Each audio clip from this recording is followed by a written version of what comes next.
Ora, muito boa noite. Muito boa noite a todos. Muito obrigado pela vossa presença neste webinar.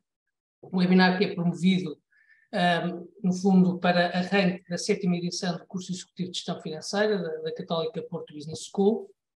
E, se me permitirem, eu vou usar os primeiros 3-4 minutos para, no fundo, fazer aqui uma breve apresentação, portanto, por um lado, o racional da nossa sessão e depois uma breve apresentação do programa. E depois passo a palavra ao nosso orador de hoje, convidado, o Dr. António Ramalho, um enorme gosto de tê-lo aqui, e depois a sessão evoluirá naturalmente. Portanto, em primeiro lugar, apresento-me a mim próprio. O meu nome é Gonçalo Faria, eu sou o diretor da Católica Porto Business School, com a responsabilidade da área de formação executiva, e sou também o diretor deste curso executivo em gestão financeira. E, portanto, académica e profissionalmente, a minha carreira tem sido feita nos mercados financeiros e é de facto um enorme gosto promover este curso executivo em gestão financeira aqui na Católica Porto Business School. A sessão que nós vamos ter é uma sessão, portanto, uma sessão gravada, consistirá, portanto, como eu disse há pouco, numa brevíssima introdução do curso e depois, naturalmente, do nosso orador. E depois passo a palavra ao Dr. António Ramalho, que fará uso de cerca de 45 minutos para partilhar connosco um conjunto de ideias muito pertinentes sobre, no fundo, a situação atual e expectável dos mercados económicos e nos mercados financeiros e da economia em geral. Durante esta sessão poderão fazer uso do chat na plataforma Zoom e no final da intervenção do nosso orador tentaremos responder, o nosso orador tentará responder às questões que forem colocadas. Naturalmente, que se forem muitas, tomaremos nota e depois trataremos da melhor forma, da forma mais eficaz, voltar ao contacto de quem lança as questões. Portanto, relativamente ao programa, este programa de curso executivo de gestão financeira é um programa que está a entrar na sua 7ª edição, portanto já tem alguma história aqui na Católica Porto Business School. E o objetivo do programa é claríssimo. É um programa que está exclusivamente focado, digamos, numa dimensão financeira da empresa, mas tem, no fundo, uma visão financeira integrada da empresa. Portanto, que articula componentes da estratégia da empresa com, digamos, a dimensão crítica que é a criação de valor para os stakeholders em geral e, em particular, para os investidores. Durante o curso, o objetivo é que os nossos alunos, de facto, aprendam técnicas críticas que são fundamentais para avaliar e decidir quer sobre opções estratégicas, quer sobre dimensões de gestão corrente, focando com bastante profundidade em dimensões como análise de projetos de investimento, gestão de riscos, decisões de estrutura de financiamento, própria gestão de tesouraria.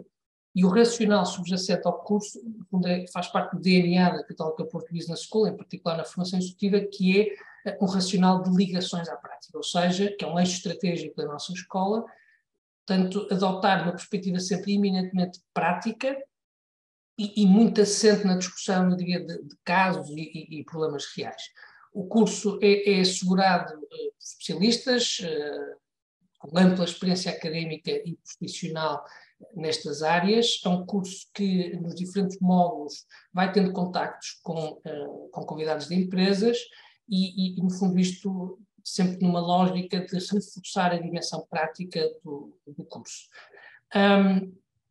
Relativamente ao nosso orador de hoje, o Dr. António Ramalho, uma pessoa muito estimada nesta casa, tem um currículo tão grande que eu quase que demoraria os 45 minutos, portanto eu vou ser extremamente sintético em introduzir o Dr. António Ramalho.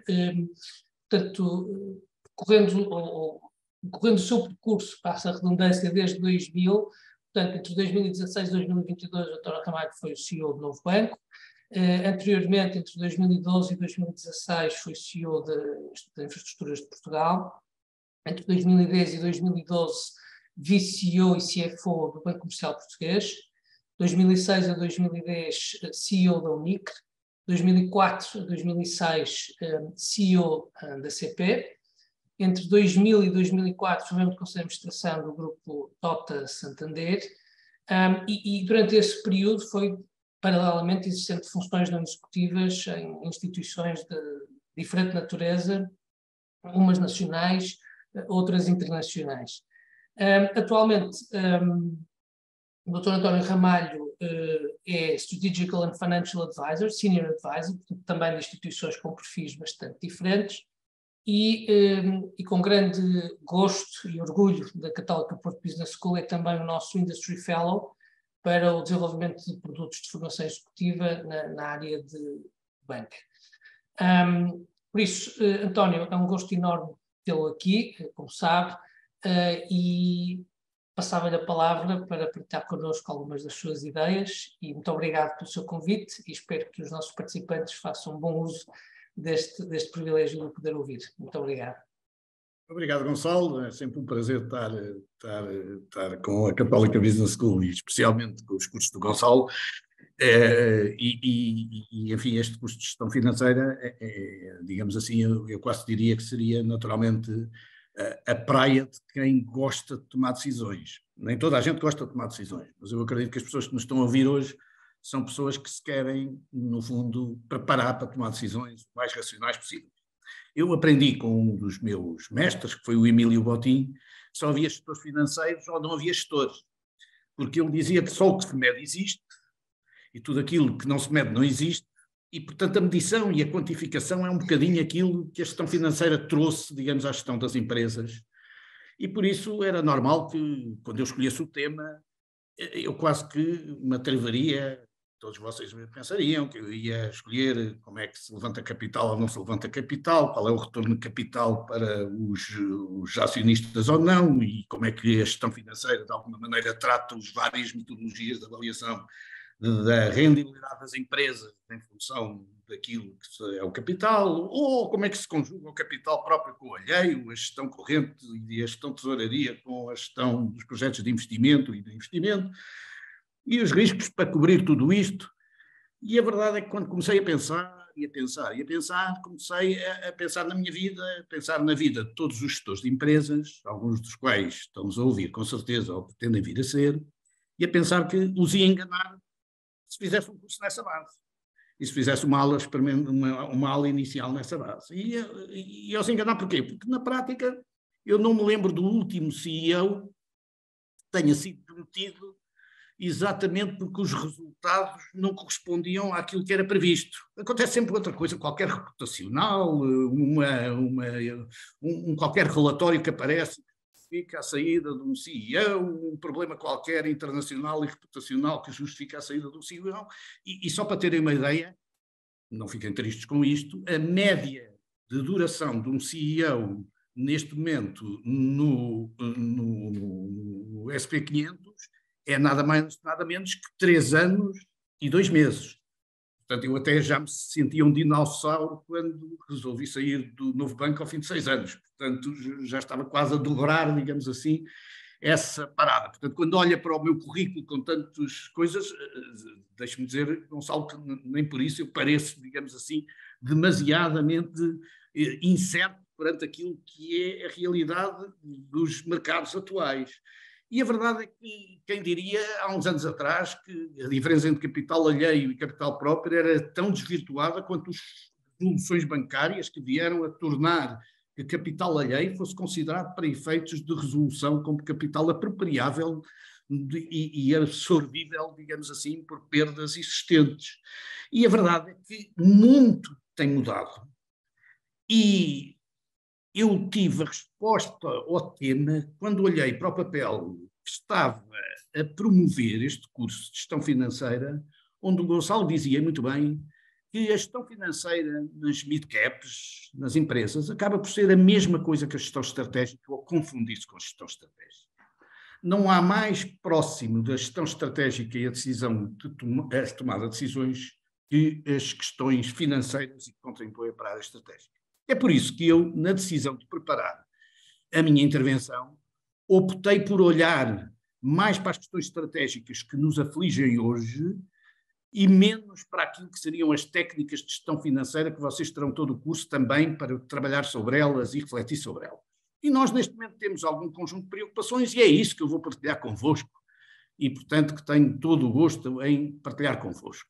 Ora, deixem-me demonstrar que sei partilhar convosco este sistema e dar-vos nota, no fundo, daquilo que parece ter a evidência que neste momento conta para nós, que na prática é uma gestão financeira hoje, uma gestão financeira ou uma gestão da incerteza. Na prática, a única certeza, a única garantia aparente que nós temos quando olhamos para a nossa realidade é um enorme nível de incerteza. E se dúvidas houvesse, vamos olhar para aquilo que são as capas do Economist de 22 e vemos de tudo um pouco. Umas alternativas à nova ordem mundial, com o Xi Jinping e o Putin a aparecerem, o choque energético, o Putin e o Oeste, os problemas que há da digitalização, as mudanças climáticas, se há aliens ou não entre nós, até onde é que vão as taxas de juros, enfim, o nível de incerteza permite que não haja capa do Economist que não nos traga, digamos assim, mais uma dúvida sobre aquilo que vão ser os próximos tempos. E vejamos bem o que é que isso representa, digamos assim, na leitura que nós fazemos deste modelo. Vamos lá por partes e fazer um relance daquilo que foi 22 e daquilo que foram os elementos centrais da percepção estratégica para as empresas do que foi 22.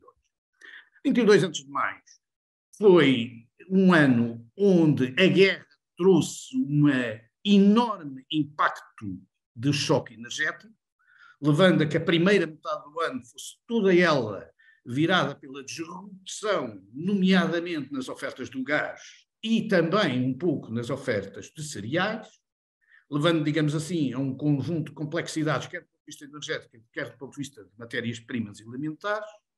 Era um ano que, ainda por cima, ainda tinha diferentes avaliações da importância do Covid e, portanto, estávamos a chegar ao fim do Covid, onde todos nós tínhamos a percepção de que a crise estava razoavelmente debelada, mas ainda havia muitas percepções diferentes nas diversas regiões, nomeadamente a política de Covid-0 na China.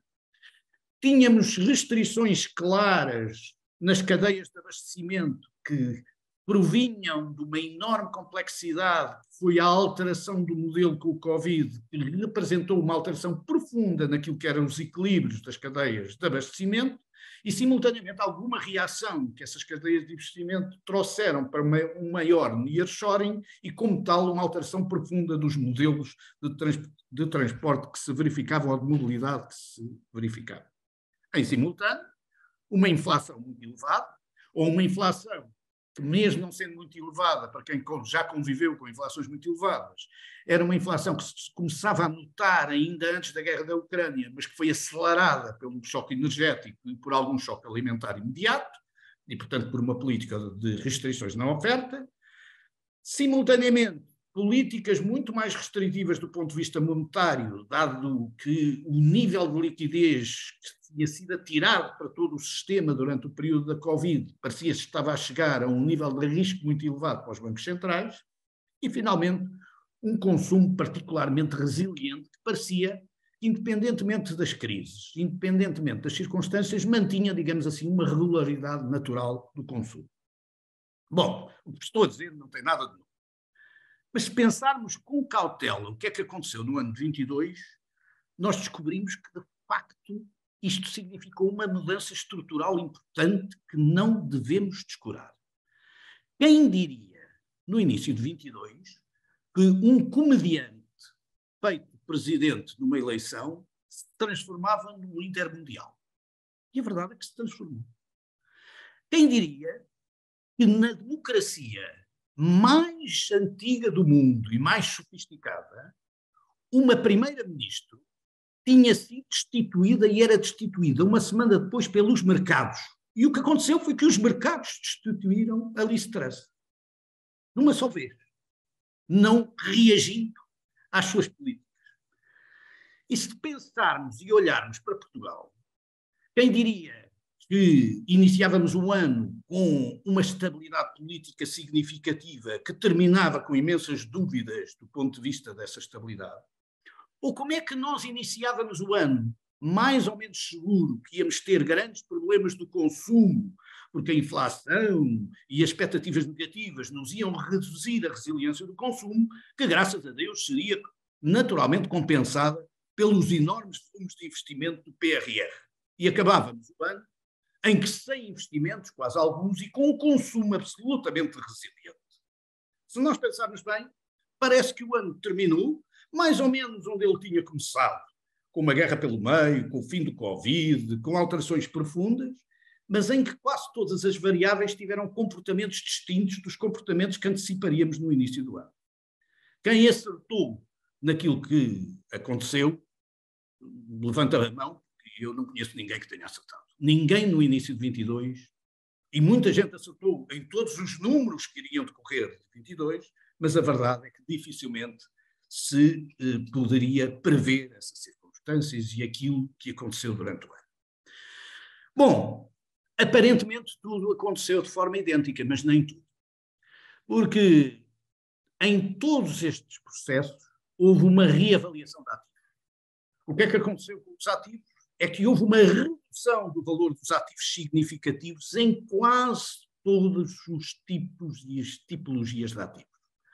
Este mapa que eu retirei aqui ao Deutsche Bank apenas nos dá os valores anuais das desvalorizações à esquerda daquilo que são os índices de ações, e portanto vocês veem que vai, enfim, tiremos aqui a Rússia com menos 43%, mas vamos desde o MSCI, o Morgan Stanley, para 21% menos, até vários que estão entre os 4% e 5% de desvalorização, mas igualmente uma desvalorização no mercado da dívida, em que vem ao centro o corporate crédito e a dívida soberana, portanto, os diversos maus comportamentos verificados ao nível dos próprios mercados obrigacionistas e, finalmente, o quadro negativo dos câmbios locais contra o US-dólar.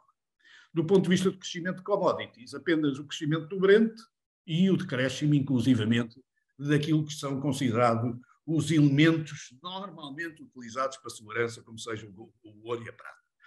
Portanto, o que se verifica é que, genericamente, houve uma desvalorização significativa dos ativos, que é um resultado natural de um conjunto de variáveis que se comportaram de forma totalmente distinta, ainda que o resultado final não fosse muito distinto daquilo que se esperaria, e a verdade é que eles tiveram uma desvalorização significativa de todos os ativos. O que é que se preservou?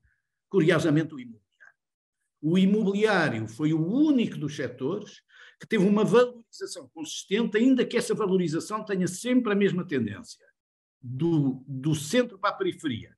Isto é, o centro teve sempre menos valorização, a periferia teve sempre mais valorização. Isso verifica-se dentro da Europa, isto é, menos valorização nos países desenvolvidos e dos países do centro da Europa, mesmo com alguns quadros de debilidade, nomeadamente em Inglaterra e na Alemanha, e uma valorização mais significativa nos diversos países periféricos, entre os quais Portugal, onde a valorização é cerca de 18%. Mas essa valorização continua também a ser assim nos mercados de real estate dentro de cada país.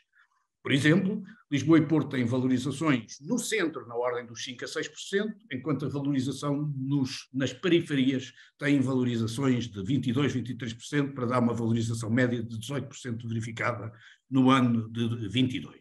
Isto é, em todos os casos, parece que os mercados foram influenciados por alguma cautela de preço, e como sabemos, a liderança dos preços é normalmente dada pela centralidade, portanto o modelo é um bocadinho centrífugo, e o que acontece especificamente é que esse modelo de preços já não resistiu, mas o modelo geográfico de expansão por expedição de pessoas para o exterior levou a que os mercados periféricos tivessem um crescimento mais elevado. Esta foi a realidade de 2022. Vejamos agora o que é que isto reflete nas perspectivas de 23, porque eu resolvi utilizar o meu tempo e os meus 45 minutos, vamos ver se não é mais, o Gonçalo não me vai permitir que seja mais, para olhar os diversos riscos, que é um elemento central daquilo que é a atividade do gestor financeiro e daquilo que se espera da gestão financeira, em relação aos riscos económicos, riscos de mercados e os riscos geoestratégicos que nos vão influenciar o próximo ano. Antes de mais, nos riscos económicos, obviamente vamos falar da inflação, obviamente vamos falar da política monetária e obviamente que vamos falar na questão das taxas de juros. As taxas de juros, como riscos de mercado, vão influenciar necessariamente o valor dos ativos, Devemos discutir se vai haver recessão ou não vai haver recessão e depois vamos tentar olhar um bocadinho para aquilo que é o calendário geopolítico para percebermos um bocadinho que influência é que todas estas realidades vêm a determinar para o ano de 23.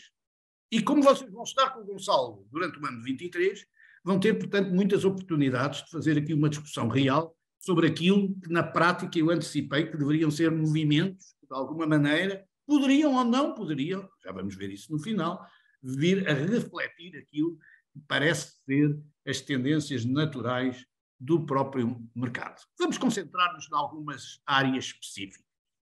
Quais são os fatores que levaram e suportaram o aumento de preços de 21 e 22 e que sugerem neste momento que a inflação de 23 possa não ser tão alta quanto aquilo que era a expectativa?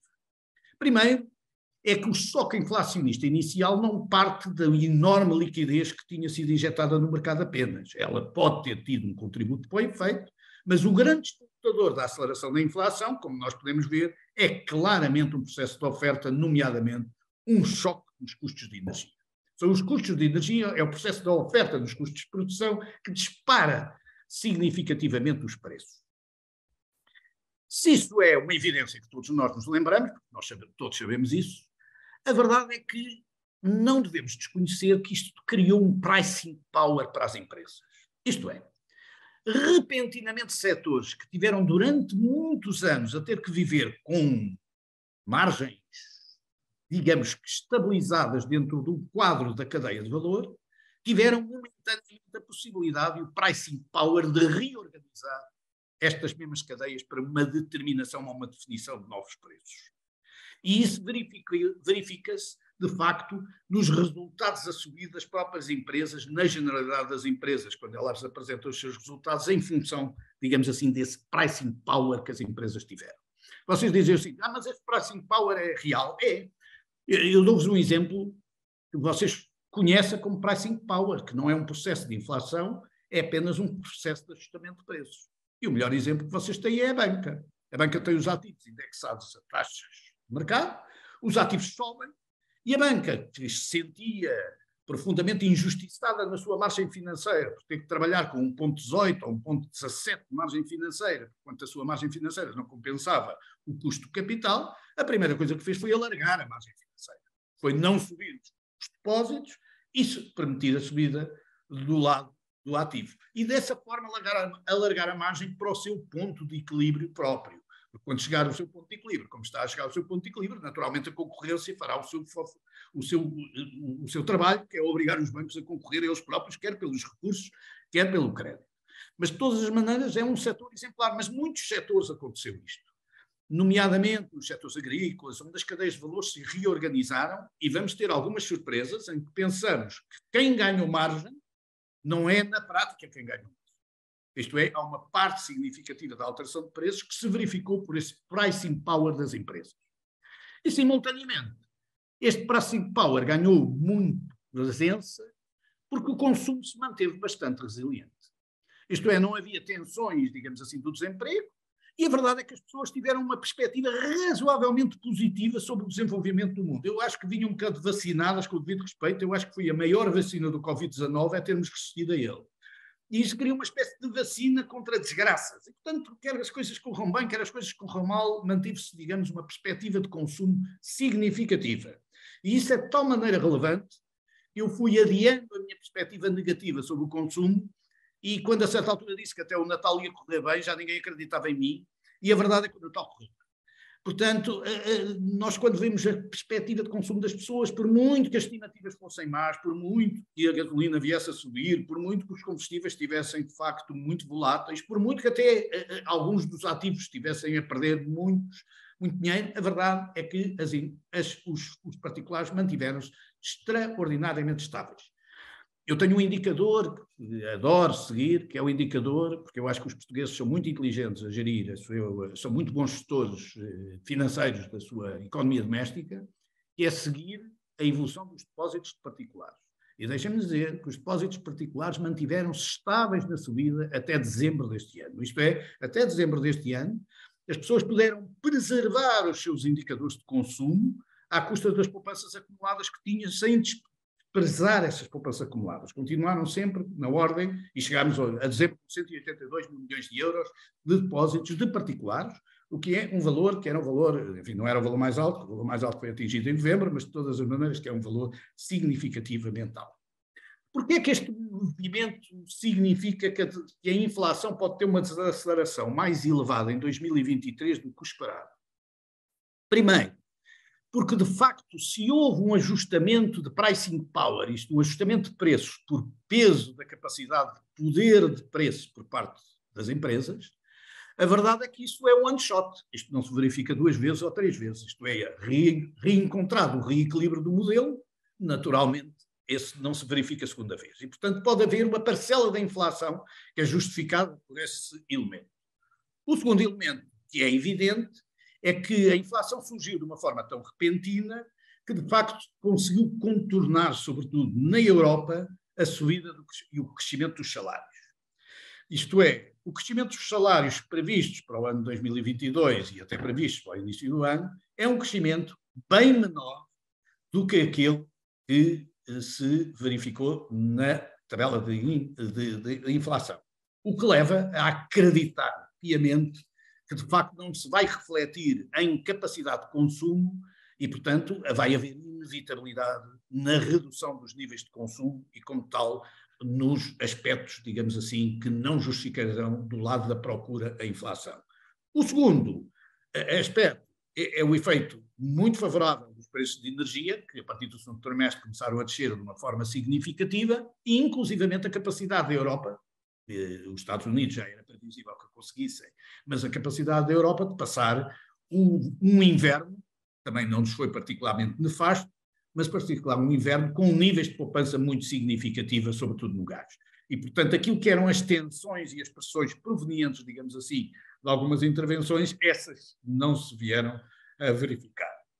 Por outro lado, há todos os fatores estruturais de competitividade e de concorrência que, de alguma maneira, vêm trazer sempre alguma lógica do ponto de vista, digamos assim, de dúvidas e redução do modelo, digamos, de evolução de preços. E por isso, muito sinceramente, estou bastante positivo sobre aquilo que serão os indicadores da inflação.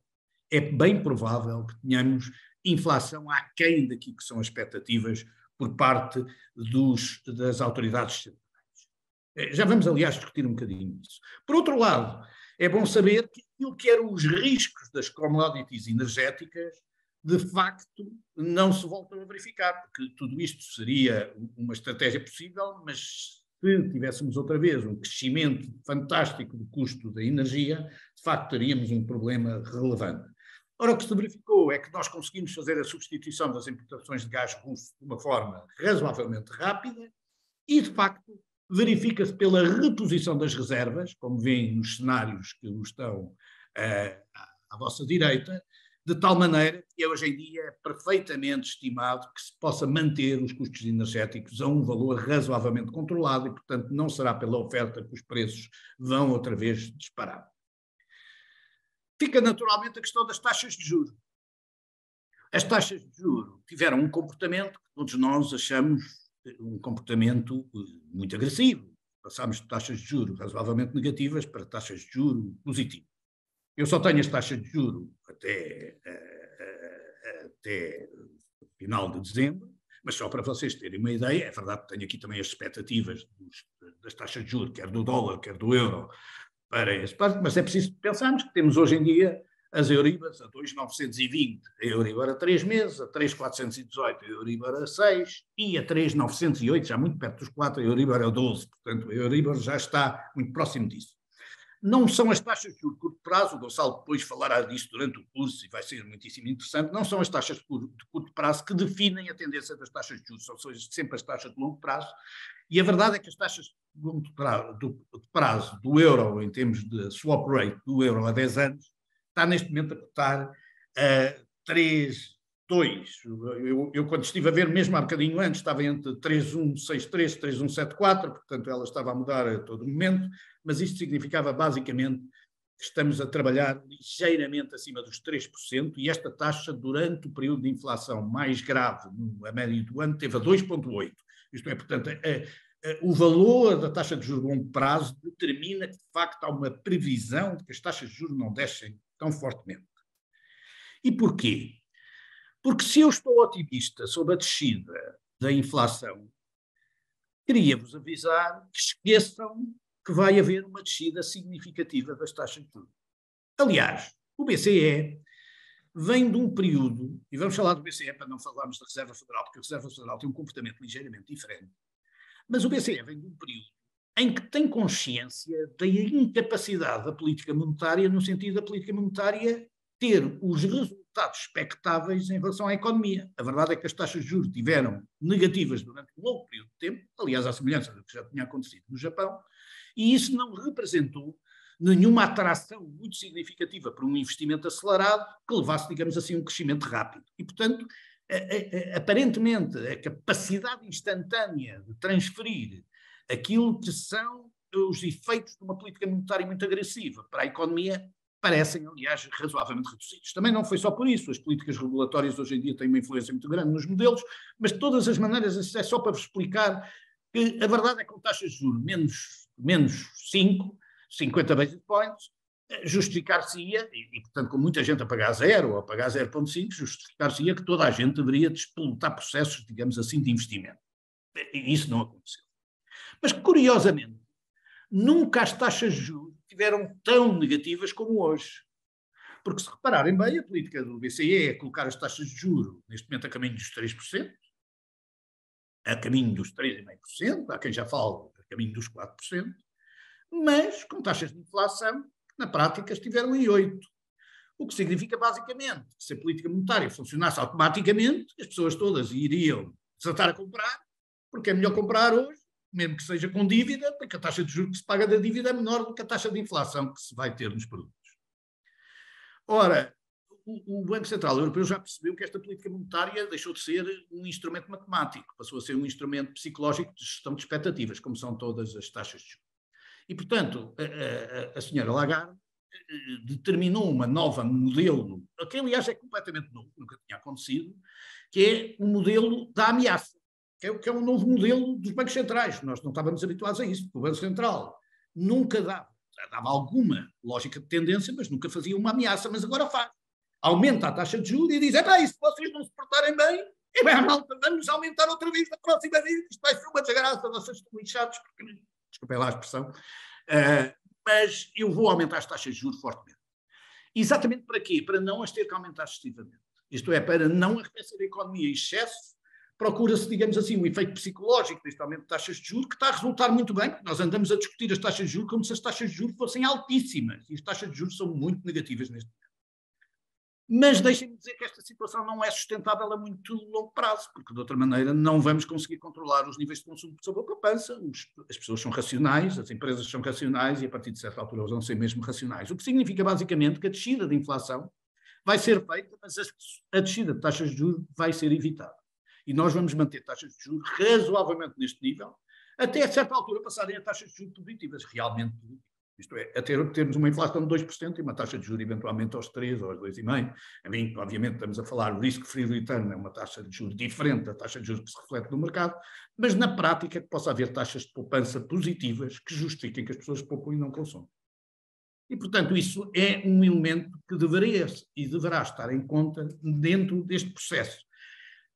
Isto vai de tal maneira alterar os pressupostos que se têm verificado no próprio modelo de gestão financeira, que nós até já vemos alguns princípios básicos da gestão financeira serem, eu diria, completamente alterados. Eu dou-vos um, que vocês até vão ficar escandalizados comigo, porque acham que este princípio até faz sentido, mas se pensarem calmamente, veem o que é que isto representa.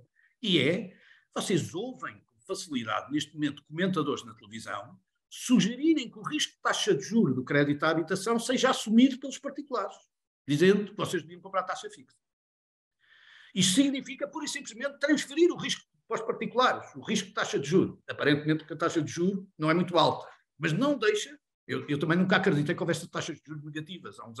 Há 20 anos atrás, se me dissessem num curso de gestão financeira que ia haver taxas de juros negativas, eu explicava que isso era tecnicamente impossível. E, portanto, para dizer bem a verdade, nada nos diz que não vamos ter taxas de juros negativas daqui a 10 anos.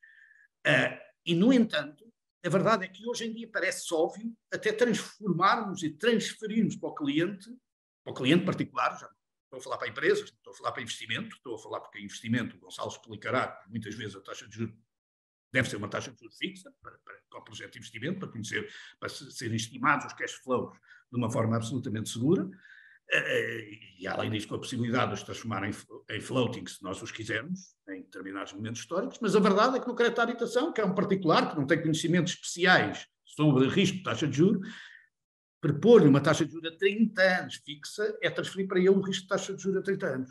E isto faz com toda a naturalidade. E nós não nos sentimos nem sequer preocupados com isso, mas a verdade é que isso representa este tipo de conceito da política monetária que está neste momento com variações substantivas sobre aquilo que era a essência da política monetária prévia a estes riscos.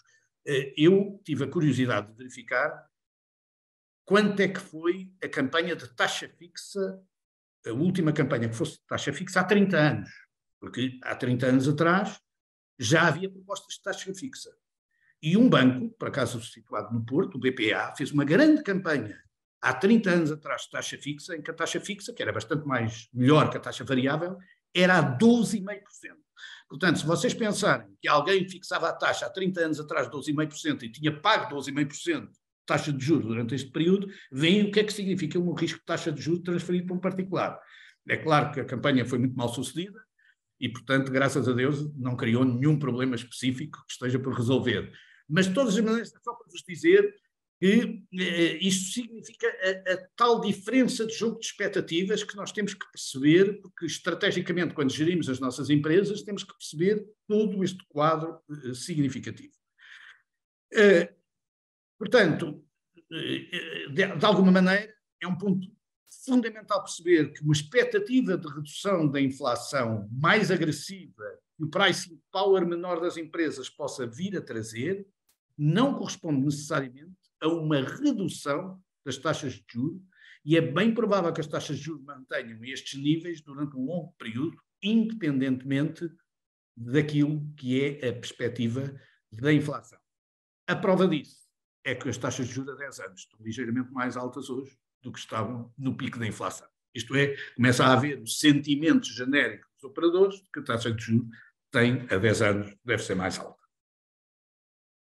Bom, finalmente, eu não queria deixar de passar por cima dos riscos de recessão para dizer que toda esta situação deveria, em última instância, promover um processo de recessão, mas a forma inteligente como se estão a gerir as expectativas por parte dos bancos centrais, a despeito de nós, porventura, não gostarmos ou dos políticos não gostarem, estão a determinar com alguma cautela que os níveis de recessão se vão diminuindo de dia para dia. A verdade é que, perspectivamente, de facto, alguns elementos da recessão podem existir, mas a verdade é que não existe a substância do sistema de recessão. E não existe por uma razão muito simples. Primeiro, porque as vendas não descem o suficiente. Segundo, porque a taxa de desemprego continua em mínimos históricos. A taxa de desemprego nos Estados Unidos, que foi conhecida ontem, é um valor muito abaixo, digamos assim, do ponto de equilíbrio, não é possível. É verdade que a nossa taxa de desemprego tem subido um bocadinho, mas janeiro também é um mau mês de indicador de taxa de desemprego, porque tem um valor cíclico. E a verdade é que os níveis de consumo privado continuam a ser positivos dentro desta ótica. Eu diria, portanto, que estou aparentemente otimista, exceto aquilo que eu vos disse há bocadinho. É que há um indicador que, pela primeira vez, caiu significativamente. Esse indicador foi nada mais, nada menos que os depósitos de particulares. Os depósitos particulares caíram 2,5 mil milhões de euros em janeiro, ainda não há dados de fevereiro, vamos ver se os dados de fevereiro confirmam ou não, mas a verdade é que isto significa que aquilo que são os consumos que os particulares estão a fazer já estão neste momento a ir buscar as reservas dos seus depósitos, e se assim for, eu vou-vos dizer, não é por ser o Dia da Mulher, mas é dizer-vos que quando a economia doméstica começa a ter mais consumos nos particulares do que aquilo que deve ser o consumo racional das poupanças equilibradas, Não sei se é para as mulheres tomarem conta das economias domésticas, mas os particulares são, de longe, os agentes económicos mais eficientes em Portugal a reagir. E, portanto, reduzem imediatamente a perspectiva de consumo. Isso já se verificou na crise de 2010. Os particulares deixaram-se o ponto mais alto de consumo em 2010 na aprovação do PEC 2. Não foi no PEC 4. Ainda as empresas estavam calmamente a endividar, já os particulares tinham percebido que tinha acabado a festa. E, portanto, a verdade é que os particulares são extraordinariamente racionais e, portanto, podemos ter aqui um problema de redução de consumo exatamente por este efeito.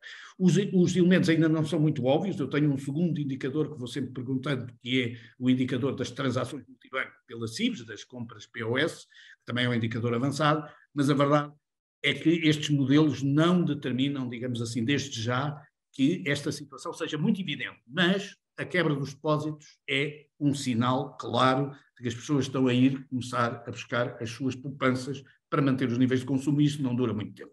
Ensina-nos a experiência que quando as poupanças começam a cair, os portugueses são particularmente restritos nessa altura nos consumos, sobretudo nos consumos de bens duradouros. Do ponto de vista daquilo que é a evolução do PIB, e, portanto, daquilo que é os quadros, nós vamos ter, obviamente, uma redução dos crescimentos. Os crescimentos de 2022 eram inevitavelmente crescimentos muito elevados. Em 2023, nós temos uma previsão de trabalhar ligeiramente acima de 1%. Eu estou convencido que nos vamos aproximar fortemente de 1,5% a 1,6%. Isto é, cada vez sinto mais que os projetos de crescimento são maiores, porque estamos a beneficiar também de um fator incrível, que é a posição geoestratégica portuguesa em relação ao turismo, que mantém, digamos assim, uma perspectiva muito positiva, e o turismo tem sido uma operação muito bem sucedida. O consumo privado, dessa forma, continuará a ter alguma capacidade de sustentação, que será compensada por maior investimento, nomeadamente o investimento proveniente do PRR, que, a despeito de estar atrasada, a verdade é que vai implicar, inevitavelmente, um maior investimento, com base no investimento público, mas não só, mantendo uma taxa de desemprego que tem tendência para subir alguma coisa, mas que provavelmente não subirá de forma derradeira. Apenas para vos dar uma nota final sobre os riscos geoestratégicos, porque eu acho que os riscos geoestratégicos são sempre posicionamentos que nós devemos pensar do ponto de vista temporal.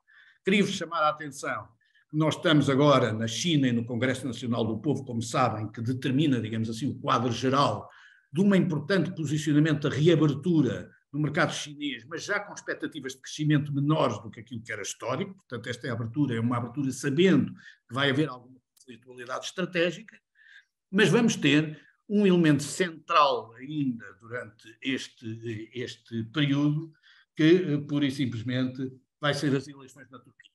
Este elemento parece pouco relevante, mas as eleições da Turquia, em cima da zona de maior conflitualidade neste momento, do ponto de vista estratégico, põe, digamos assim, algumas dúvidas que é importante ter. Depois temos aqui à volta todos os elementos determinantes. Deixo-vos com estas preocupações fundamentais do ponto de vista estratégico, mas não vamos demorar muito tempo com isso. Vocês, durante o curso, vão ter, com certeza, a oportunidade de alguns elementos inesperados poderem surgir. Do ponto de vista das conclusões, e para vos deixar um bocadinho as conclusões, eu diria o seguinte: do ponto de vista das empresas, não há rigorosamente nenhum motivo para que o acesso a capital não continue a ser tão reduzido como foi em 2022.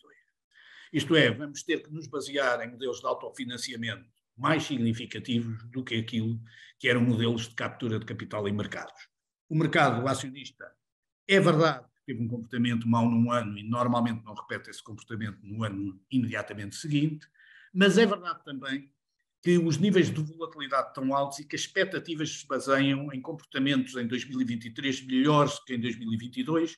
A perspectiva nos Estados Unidos é que os resultados sejam 5% acima, e há grandes razões para se achar que, de facto, estes resultados não vão ser tão em linha com esse esperado otimismo. Isto é provável que os resultados estejam muito mais próximos do que aconteceu em 2022 e, portanto, que a estimativa do mercado não funcione desta forma tão simples. Mais que isto, há que contar que pode haver problemas no shadow banking durante todo este período, com crises que algumas se começam a sentir ao nível dos criptoativos, mas que, de todas as maneiras, podem alargar a modelos cujo leverage era muito feito em cima de taxas de juros muito baixas, que tenderão a não existir. O acesso aos mercados tornar-se-á mais caros, naturalmente, porque as taxas de juros naturalmente são muito mais caros, e em valores reais isso é muito significativo, mas os riscos de mercado tenderão a diminuir no que respeita ao juro e aumentar no que respeita às moedas. Isto é, as volatilidades dos juros tendem a estabilizar, como estamos a ver, do ponto de vista da previsão do modelo. Estamos a falar sobre volatilidade, possibilidade de ir para cima e para baixo, não é exatamente a tendência. Mas a respeitar, terá muito mais dúvidas, digamos assim, um modelo, porque deixa de haver, digamos assim, uma lógica de valorização do dólar, que aliás só aconteceu nos primeiros 9 meses ou 8 meses do ano, porque a partir do ano de outubro o dólar começou a ceder, e portanto deixará de haver, digamos assim, uma evidência tão grande.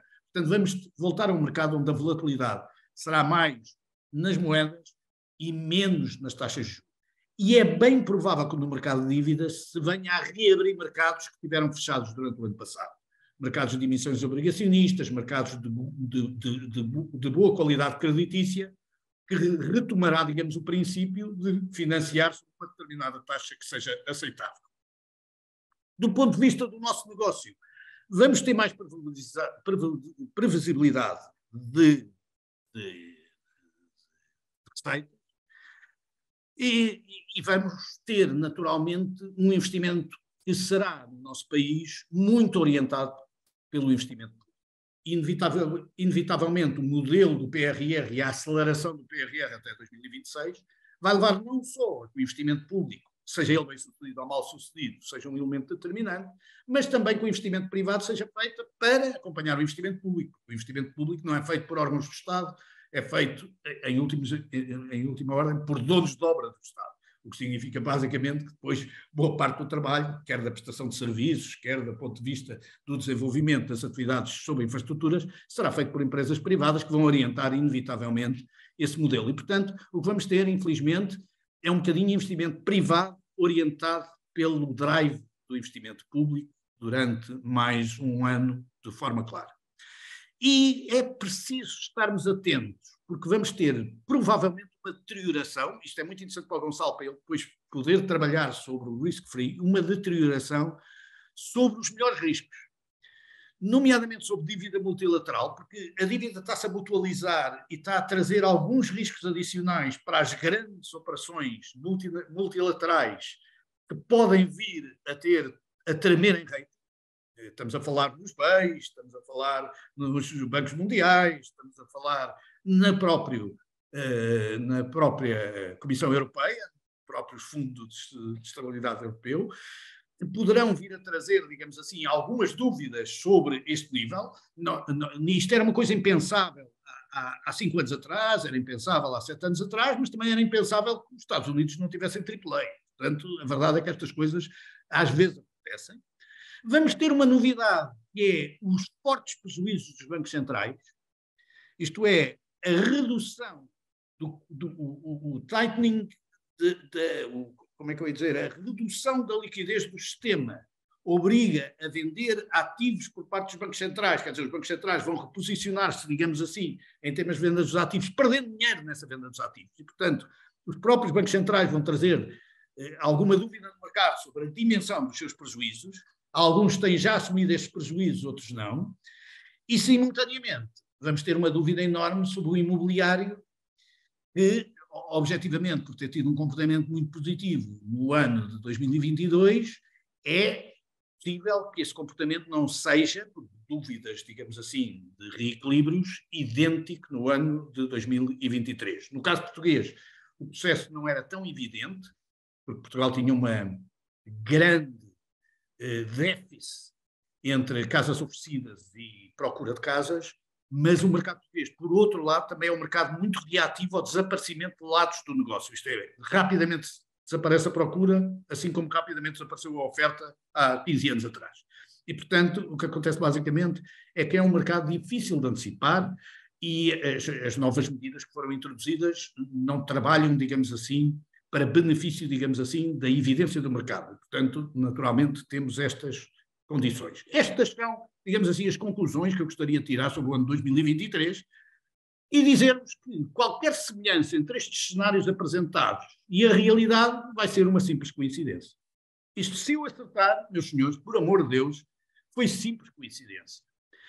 E dizer-vos que, todavia, o diretor-geral ou administrador acumulam naturalmente a gestão financeira e a gestão corrente com a gestão estratégica. E isto eu tirei da apresentação do curso.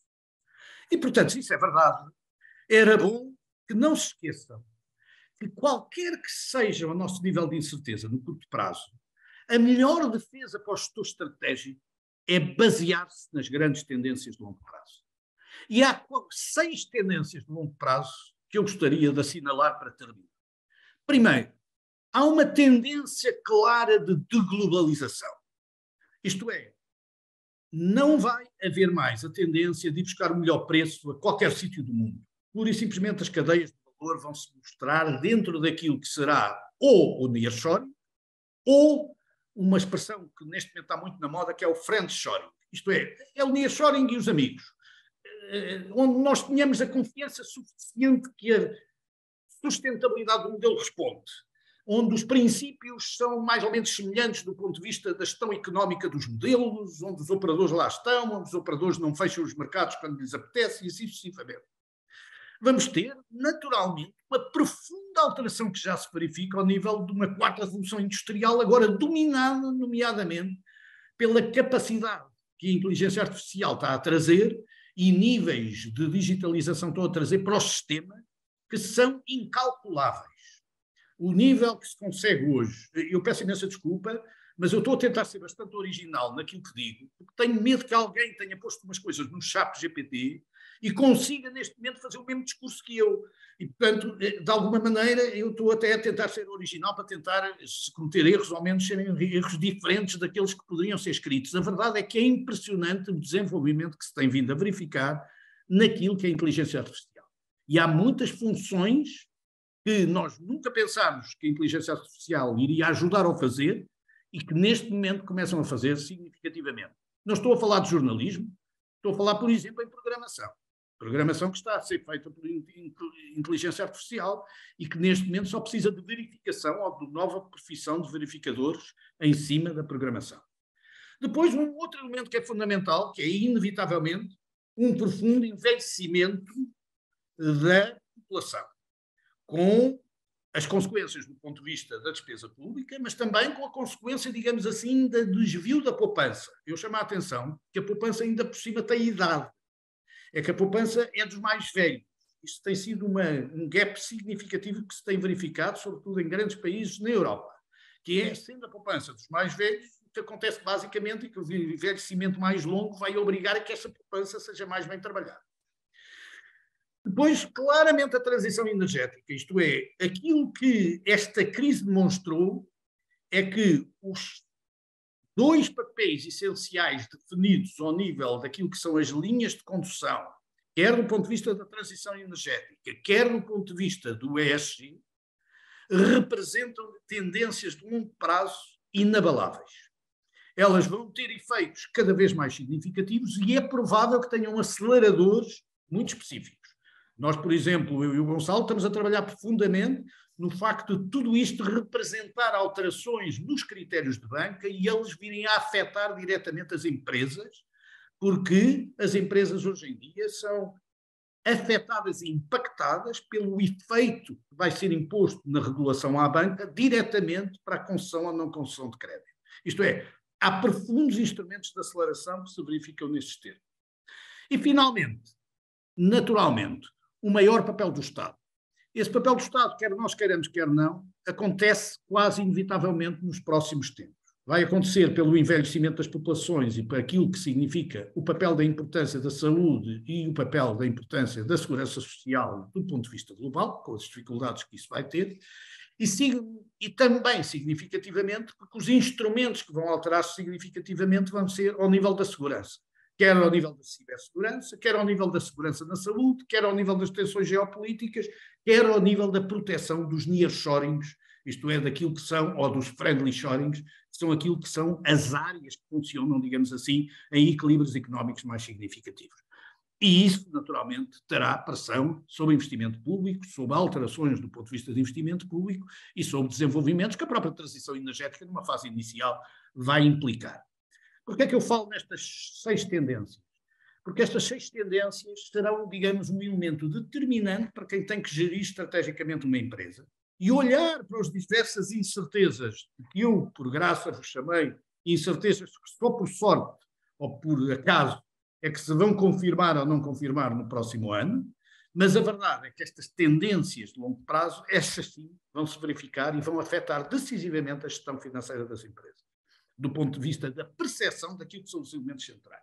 E é claro que nós sabemos que o longo prazo é sempre uma sucessão de custos, mas a verdade é que no caso de um gestor estratégico ou de um gestor financeiro, o elemento central é ter a percepção de que tudo o que fizermos temos que fazer tendo em conta estes diversos elementos. Porque estes diversos elementos vão influenciar decisivamente todas as decisões de investimento, todas as decisões de desenvolvimento, todas as decisões que no investimento vão ser centrais, digamos assim, à atividade empresarial. E por isso, mesmo assim, mesmo para a realidade de médio e longo prazo, eu gostaria de deixar o aviso e ficar para as perguntas que mesmo estes cenários estão sujeitos ao princípio da simples coincidência, porque tudo aquilo que me ouviram é uma opinião convicta, mas naturalmente suscetível de um debate importante ao nível dos cursos que nós vamos realizando e nomeadamente ao nível do curso de gestão financeira, que seguramente abarcará os vários instrumentos e as várias quantificações dentro deste panorama estratégico, porque na prática um gestor financeiro é inegavelmente um gestor estratégico. Gonçalo, para as perguntas. António, muitíssimo obrigado pela sua apresentação, acho que foi extremamente enriquecedora, não tenho a menor dúvida para todos os participantes, com a fluência que lhe é conhecida e, portanto, as ideias muito claras.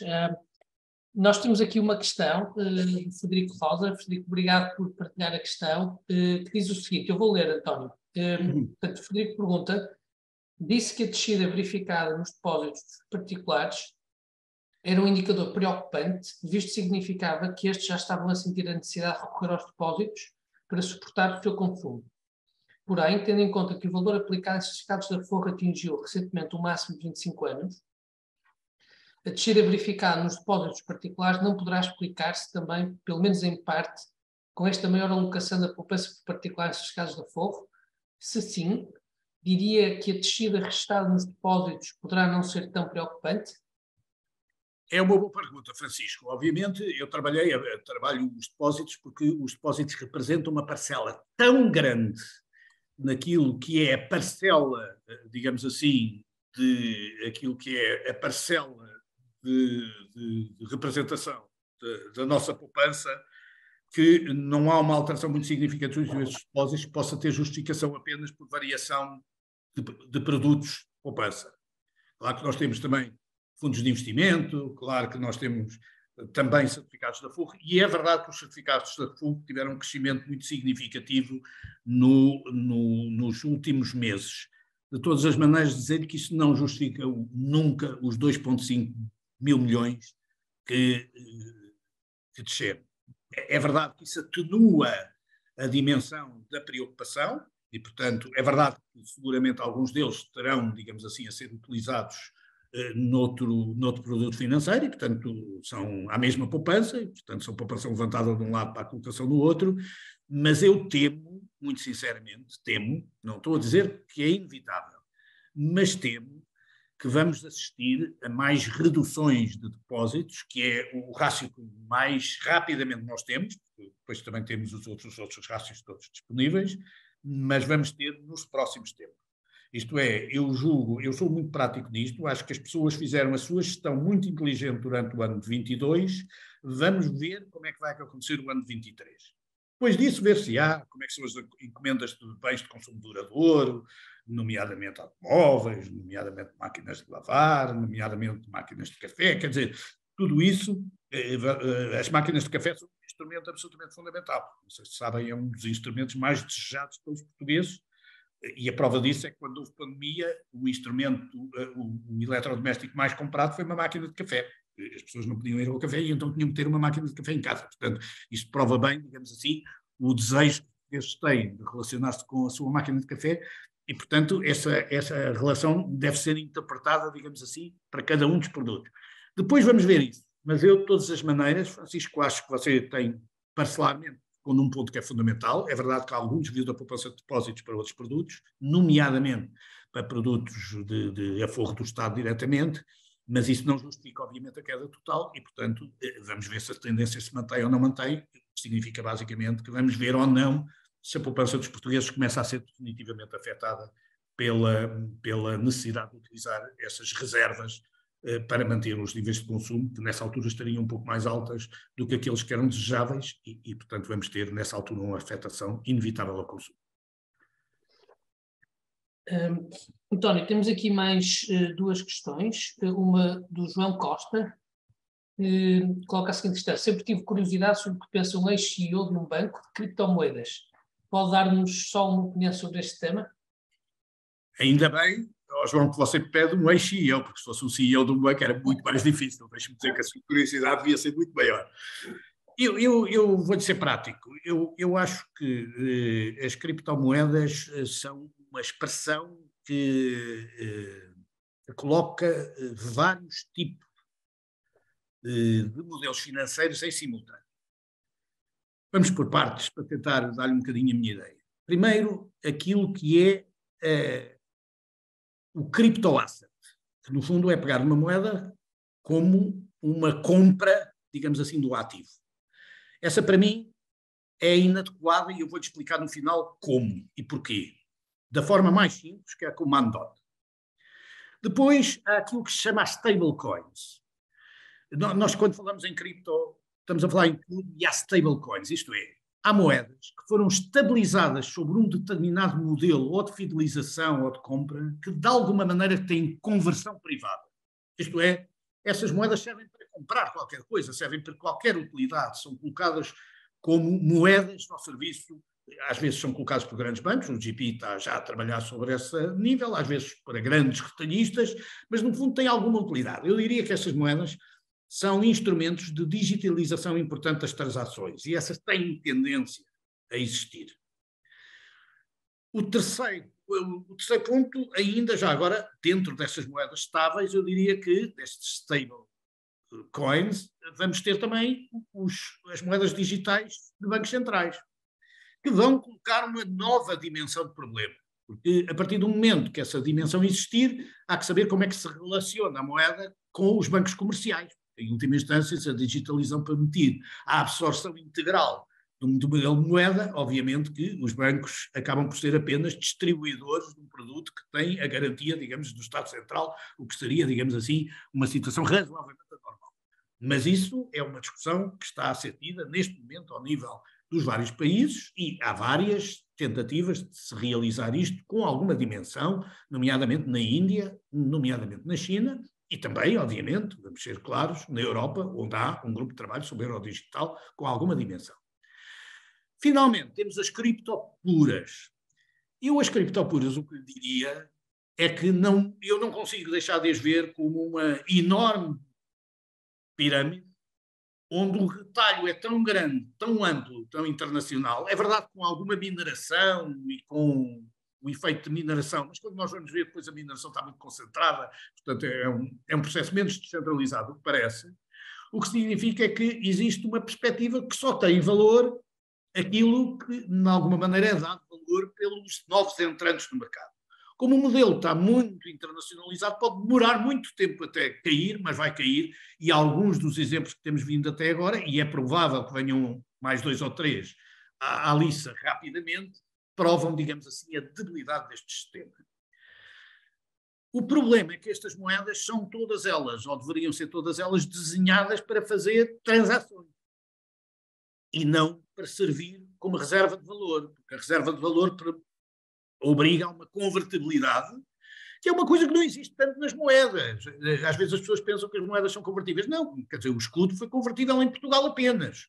Nós só fomos convertíveis ou no tempo dos descobrimentos, com o Dom João II e o Dom Manuel, ou em cima da serpente do euro, e depois ficámos no euro, porque antes não éramos convertíveis, não tínhamos capacidade de converter, só tínhamos capacidade de ter reservas que nos permitiam converter contra reservas de outros países, como dólares ou marcos ou outra coisa qualquer. Portanto, a verdade é que a convertibilidade da moeda é algo que demora anos a conseguir, é muito difícil de atingir e muito poucas moedas atingem níveis de convertibilidade. Mas a verdade é que, pelo menos, são utilizados como unidade de valor de um determinado país. Podem ter um valor mínimo, mas quer dizer, meticais, dá para comprar qualquer coisa em Moçambique. E, portanto, essa moeda existe, tem curso legal em Moçambique. Qual é o problema? O problema é quando você inventa curso legal ou inventa valor onde ele não existe. E, portanto, João, vou-lhe contar uma anedota muito simples. Vão duas pessoas com coisas muito mais concretas e muito menos digitais. Vão dois amigos a passar na rua e um deles vê uma moeda de ouro. O outro, que é mais rápido, agarra a moeda de ouro.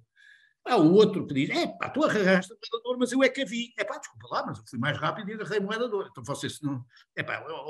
meu querido amigo, então se não te importas, eu dou 3 euros por a moeda de ouro. Ele disse, recebi a moeda de ouro agora do chão, vendo já por 3 euros, tenho aqui um ganho ótimo.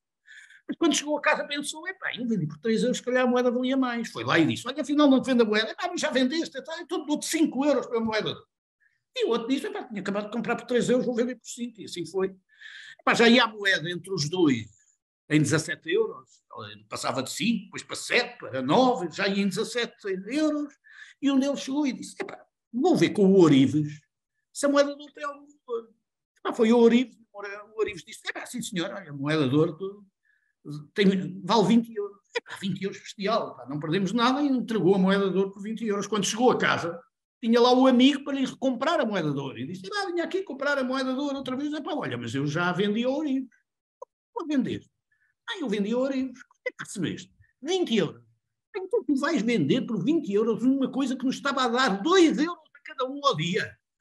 E este é que é o conceito que está errado, é que o valor do ativo ou tem uma configuração fundamental a certa altura, ou então vive de um elemento de confiança que a criptomoeda não consegue assegurar. Ok? Desculpe lá como CEO, consigo lhe dizer isto desta forma. Temos aqui um par de questões da Ana Rita Costa. Primeira, boa tarde. Ainda que o primeiro trimestre esteja marcado pela volatilidade, o facto de, em mês de março, marcar um ano desde a subida drástica da inflação, via aumento dos custos energéticos, considera que o valor da inflação em março, apenas conhecido em abril, já pode ser bem inferior comparando com o período homólogo, e que o discurso dos líderes dos bancos centrais pode mudar e ajustar-se já no próximo mês. Já agora vou dizer aqui a terceira questão. Qual a evolução do par euro-dólar que prevê para este ano? Gosto dessa pergunta. Eu adoro câmbios. Câmbios é de facto uma área de bola de cristal. Deixe-me dizer em relação à perspectiva. Eu não consigo dizer qual vai ser a inflação em março, se bem que, obviamente, em março vamos ter uma queda significativa, porque a subida de preços, obviamente, quer dizer, a inflação homóloga vai descer aceleradamente a partir de certa altura. Ainda assim, eu deixo-me dizer que quando digo que sou otimista, eu sou otimista, e, portanto, vou-lhe dizer que eu acredito que a inflação possa estar a beijar os 2,5% no final do ano. O que significa ter uma inflação média na ordem dos 4%, à volta disso. Portanto, estou a dar números genéricos, obviamente não vou tentar aqui números à milésima, mas de todas as maneiras eu acredito que a perspectiva, se eu tenho razão, que o pricing power se reduziu fortemente nas empresas e, portanto, esse pricing power, de alguma maneira, digamos assim, já está absorvido no ano de 22, a verdade é que ele não se verificando em 23, ele vai trazer a inflação mais baixa. Esta preocupação, aliás, é uma preocupação de todos os analistas que estão a descobrir agora inflações sobre inflações. Agora toda a gente tem uma inflação diferente, a inflação core, a inflação crítica, a inflação tal, que é para tentar verificar, em alguns dos elementos, se de facto os elementos centrais da inflação estão a reduzir. O que tem sido uma desagradável surpresa tem sido a inflação alimentar.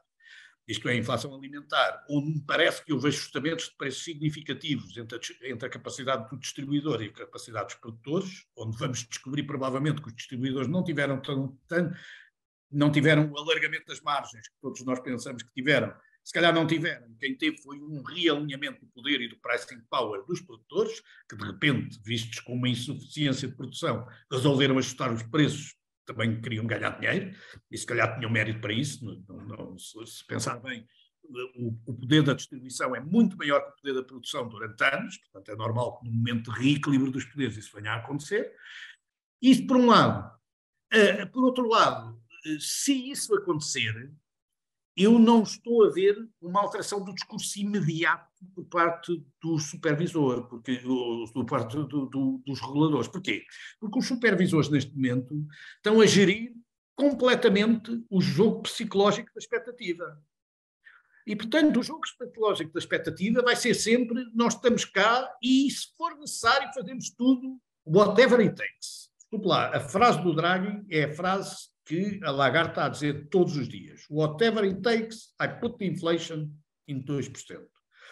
Para quê? Para tentarem que o efeito psicológico seja feito sem subidas excepcionais de taxa de juros. A minha dúvida era se a próxima subida era 50 ou 25 basis points. Eu acho que os Falcões, ou a Lagarde, conseguiu de alguma maneira matar essa ideia quando da última vez disse que era 50. Eu acho que isso torna muito pouco provável que não seja 50 basis points a subida de taxa de juros, mas ela vai sinalizar que pode haver mais subidas de taxa de juros outra vez. Eu, de todas as maneiras, quero a minha opinião, arrisco consigo, eu se tivesse que gerir, digamos assim, uma tesouraria, arrisco consigo que as taxas de juros não chegam aos 4. Isto é, arrisco que a minha previsão vai ficar abaixo desse valor.